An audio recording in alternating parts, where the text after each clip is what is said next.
platform ini bentuknya apa? Karena kan sejatinya menawarkan pariwisata, terutama untuk dalam hal Mandalika. Bisa ceritakan sedikit? Ya, jadi Baby Bali itu adalah startup company yang mengcombine dua entitas bisnis disupport oleh dua perusahaan sekaligus. Dua entitas bisnis ini yang pertama adalah investasi cryptocurrency dan yang kedua adalah sektor pariwisata. Jadi sampai dengan saat ini kita sudah bekerja sama dengan puluhan merchant bertaraf internasional yang tersebar di seluruh Indonesia. Mayoritas memang sejauh ini masih ada di Bali, seperti Hard Rock Cafe Bali, Swiss Bell Hotel Bali, Aston, dan lain sebagainya. Tapi seiring berjalannya waktu kami akan memperbesar dan memperluas jaringan kemitraan kami, karena dalam waktu dekat juga kita akan meluncurkan marketplace pariwisata pertama di Indonesia yang menggabungkan cryptocurrency di dalamnya. Ada cryptocurrency di dalamnya? Ada cryptocurrency di dalamnya. Boleh dijelaskan Pak, bentuk cryptocurrency yang bekerja sama itu seperti apa? Oke, jadi kalau marketplace pariwisata yang saat ini ada itu kan hanya marketplace pariwisata. Artinya dia hanya menyiapkan berbagai macam kebutuhan traveling bagi orang yang sudah siap secara finansial untuk berlibur, gitu ya.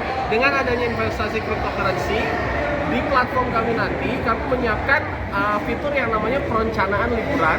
Perencanaan liburan itu bagi orang-orang yang mungkin secara budget atau secara finansial belum cukup begitu dananya untuk melakukan sebuah liburan. Dia bisa merencanakan traveling itu 3 bulan, 4 bulan, 5 bulan, sampai 6 bulan ke depan dengan perencanaan investasi kripto yang dari kenaikan investasi kripto itu tadinya dananya tidak sanggup untuk melangsungkan sebuah liburan, nantinya akan bisa gitu dengan disupport oleh kenaikan investasi kripto di Baby Bali Token itu sendiri. Konsepnya seperti Terus itu. kemudian kan ada istilahnya Bali Token gitu kan. Kalau boleh tahu ada nilai yang punya set the bar-nya nggak? Maksudnya nilai patokan sehingga token itu sendiri bisa di-maintain menjadi sebuah, seperti tadi Bapak katakan, bisa ditukar dengan hiburan gitu loh. Itu bentuknya seperti apa sih gitu? Ya, jadi balik lagi tadi semuanya itu akan terakomodir dalam platform marketplace kami. Jadi bayangkan seperti marketplace pariwisata yang saat ini udah ada tuh, yang udah jadi unicorn seperti itu. Nah, kita akan persis seperti itu, plus kita mempunyai fitur perencanaan liburan tadi. Jadi bagi orang yang mungkin saat itu dananya belum cukup untuk melangsungkan liburan, dia bisa investasi dulu selama 3 bulan, 4 bulan, sampai 6 bulan.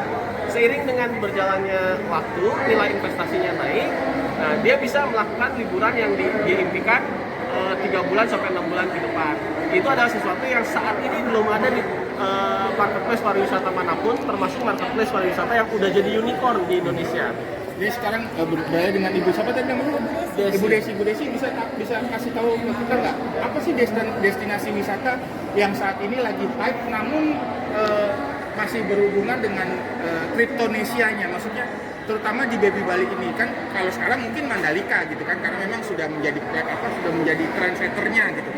Kalau secara garis besar dari Baby Bali ini apa sih, atau mungkin tujuan destinasi wisatanya mana aja? Sebenarnya kalau untuk tujuan destinasi wisata di Baby Bali sendiri, kita tidak berfokus hanya satu untuk misalnya misalnya wisata alam atau bahari, itu tidak. Tapi kita melihat bagaimana caranya kita ini saat pandemi kan pihak sektor pariwisata seperti hotel ini kan hancur-hancuran ya. Nah, kita datang membantu mempromosikan mereka secara free kan, seperti kita. Nah, dengan seperti itu mereka bisa mendapat tamu dari holder-holder Baby Bali yang hampir 20.000 orang. Jadi kita ada sedikit persen kita membantu mereka marketing gratis. Nah, kita berharap mereka tidak punya patokan, tapi kita memang memperkenalkan ini loh Indonesia. Sekarang mereka bisa merencanakan untuk nanti ke depan setelah pandemi selesai, mereka rencana dari sekarang dengan aset Baby Bali-nya, saat pandemi selesai mereka tidak jalan-jalan.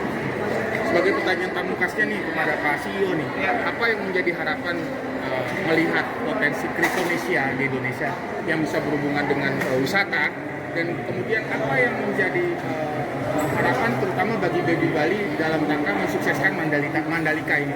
Oke. Yang pertama, kami berharap banyak bisa turut berkontribusi membangkitkan kembali sektor pariwisata nasional setelah diterjang pandemi. Karena kami juga punya kepentingan bahwa kami percaya dengan pulihnya sektor pariwisata pasca dihadang oleh pandemi, itu ada market yang luar biasa besar di sektor ini pariwisata, apalagi kalau dikombin dengan market yang ada di cryptocurrency-nya. Itu seperti menggabungkan dua market yang sama-sama raksasa gitu ya, sama-sama besar dalam satu keranjang sekaligus gitu. Makanya kami percaya kejayaan dari produk Baby Bali ini memang tinggal menunggu waktu, yang dalam hal ini adalah berakhirnya pandemi yang kita cita-citakan bersama gitu. Kalau untuk Cryptonesianya? Nah, untuk Wonderful Cryptonesianya sendiri itu platform launchpad yang mengakomodir token-token kripto untuk launching di sana. Gitu. Dan kami sendiri punya grand plan memang dari Wonderful Cryptonesia ini. Baby Bali itu kan adalah pilot project kami. Nantinya akan ada token kedua, ketiga, keempat, dan seterusnya yang akan mewakili nama-nama tempat-tempat pariwisata nasional. Jadi contoh project kedua nanti kami akan mengambil tema misalnya Wonderful Lombok, lalu Beautiful Jogja, dan lain sebagainya. Doain aja semua plan Wonderful Indonesia ini berjalan dengan lancar, karena dengan berjalannya lancar dan sukses itu juga akan membawa exposure yang besar terhadap potensi pariwisata Indonesia. Oke, siap. Terima kasih banyak atas waktunya.